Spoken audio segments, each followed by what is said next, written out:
উনি হলো অস্ত্রোপচারের দায়িত্ব সার্জন হিসাবে অপারেশন করছেন। আর অ্যানেস্থেশিয়ার ব্যাপারে যে অজ্ঞান যেটা সেটা অ্যাবসেন্ট ছিল, মানে উনি নিজে দিয়েই করছে, করার পরে জটিলতা তৈরি হয়েছে। এখানে অজ্ঞানের ডাক্তার বাদে যে অপারেশন হয়েছিল এটা একটা গুরুতর অনিয়ম। এই অনিয়মের আমরা সত্যতা এবং প্রমাণ পাইছি। দীর্ঘদিন ল্যাব টেকনিশিয়ান বাদেই এখানে কার্যক্রম গোপনে প্রতিপালিত হয়ে আসছিল।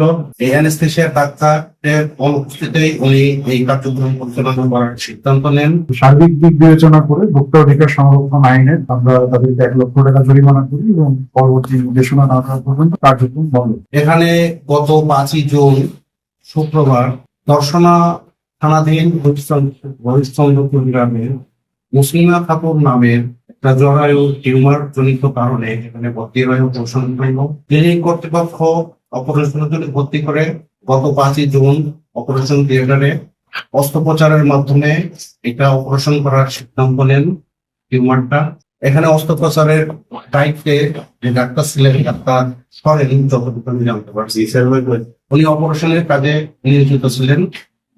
তো অ্যানেস্থেশিয়া যে অজ্ঞানবিদ থাকে, এই অ্যানেস্থেশিয়া ডাক্তারের অনুপস্থিতিতেই উনি এই কার্যক্রম পরিচালনা করার সিদ্ধান্ত নেন। পরে উনি নিজেই অজ্ঞান করে স্পাইনাল অ্যানেস্থেশিয়া দিয়ে অপারেশন করার সময় যখন অ্যাবডোমেন ওপেন করে তখন অ্যানেস্থেটিক জটিলতার সম্মুখীন হন। উনি এই সমস্যার সমাধানের জন্য বা ক্লিনিক কর্তৃপক্ষ এই অ্যানেস্থেটিক হ্যাজার্ডের সমস্যার জন্য অনুকূল অ্যানেস্থেশিয়া ডাক্তার তাৎক্ষণিকভাবে নিজের ব্যর্থ হন। তারপর অপারেশন না করে পেশেন্টকে অপারেশনের জায়গা ক্লোজ করে এখানে ভর্তি রেখে 1 মাস পরে আবার রিপিটেড অপারেশনের সিদ্ধান্ত দেওয়া হয়। এতে রোগীর আত্মীয় স্বজনের মাঝে ক্ষোভের সঞ্চার হয়। ওনারা এটা প্রতিকারের জন্য এবং রোগীর অবস্থা ইমপ্রুভ করার জন্য রাজশাহীতে নেওয়ার ব্যবস্থা করেন।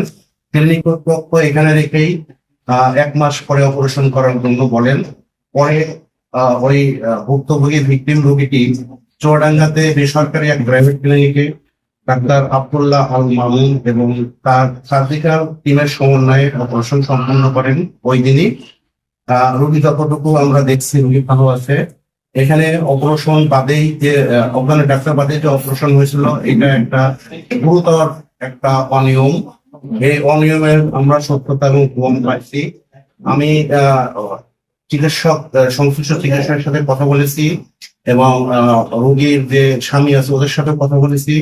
রোগীর স্বামীও নিজেও স্বীকার করছে এখানে অজ্ঞানের ডাক্তার বাদেই অপারেশন সম্পন্ন হয় এই গুরুতর অনিয়মের জন্য। এবং এখানে আরেকটা ল্যাব ডায়াগনস্টিক সেন্টার আছে, Apollo clinic and diagnostic centre. Diagnostic সেন্টারেও আমরা তদন্তের মাধ্যমে ভিজিট করে দেখি যে এখানেও অনেক স্ট্যান্ডার্ড যে অপারেটিং প্রসিডিওর আছে এটা মেনটেন করে করা হয় না। ল্যাব রুমের পরিবেশ মানসম্মত না। আর সবচেয়ে বড় কথা, ল্যাব রুমের কাগজপত্র আছে, লাইসেন্স আছে, কিন্তু প্রশিক্ষিত কোনো ল্যাব টেকনিশিয়ান নাই। দীর্ঘদিন ল্যাব টেকনিশিয়ান বাদেই এখানে কার্যক্রম গোপনে প্রতিপালিত হয়ে আসছিল এবং অপারেশন গুলো অ্যানেস্থেশিয়া বাদে অপারেশন গুলো সংঘটিত হয়, যার ফলে এটা মৃত্যু ঝুঁকি এবং স্বাস্থ্য বিধির অন্তরায়। আমরা আজকে নিয়মিত অভিযানের অংশগ্রহণ হিসাবে এবং অভিযোগের পেয়ে প্রুফে তথ্যসূত্রিকারিতা ছাপা হয়েছে, সেটা এসে আমরা সত্যতা পেয়েছি। আমরা উপজেলার একটা টিম সহকারে এখানে বিজ্ঞ ম্যাজিস্ট্রেট এবং সহকারী কমিশনার ভূমি সহ আমাদের যে পুলিশ বাহিনীর একটা টিম আছে এখানে আমরা পরে পর্যবেক্ষণ করে সিদ্ধান্ত নিই ক্লিনিকের মানসম্মত না হয় এবং ল্যাব ডায়াগনোসিসের মানসম্মত না হয় মৌখিকভাবে তাদের বলা হয়েছে যে এই সমস্ত যে কর্মকাণ্ড কার্যক্রম ক্লিনিক এবং ডায়াগনস্টিক সেন্টারে স্থগিত করে রাখতে।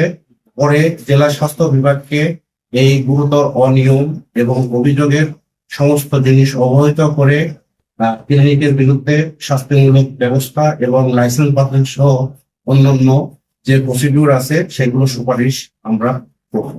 হাসপাতাল যে বিভিন্ন কার্যক্রম, operation theatre, lab, doctor, nurse, register পত্র, রোগীদের সম্পর্কে তথ্যপত্র দেখলাম, আপনারাও দেখলেন আমাদের সাথে যে বিভিন্ন যে মান বা স্ট্যান্ডার্ড কোনোটাই আসলে ফুলফিল করে না। আমাদের উপজেলা স্বাস্থ্য পরিকল্পনা কর্মকর্তা মহোদয় যেমনটি বললেন, পরবর্তী নির্দেশনা না দেওয়া পর্যন্ত ওনাদের কার্যক্রম বন্ধ থাকবে এবং জেলা স্বাস্থ্য বিভাগ পরিদর্শন সাপেক্ষে পরবর্তী সিদ্ধান্ত নিবে।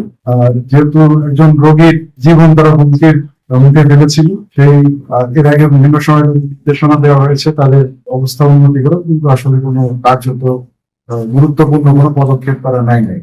আর আজকে আমরা অনেক অনিয়ম এবং ত্রুটি বিচ্যুতি হয়। তো সার্বিক দিক বিবেচনা করে ভোক্তা অধিকার সংরক্ষণ আইনে আমরা তাদেরকে 1 লক্ষ টাকা জরিমানা করি এবং পরবর্তী নির্দেশনা না দেওয়া পর্যন্ত কার্যক্রম বন্ধ করি।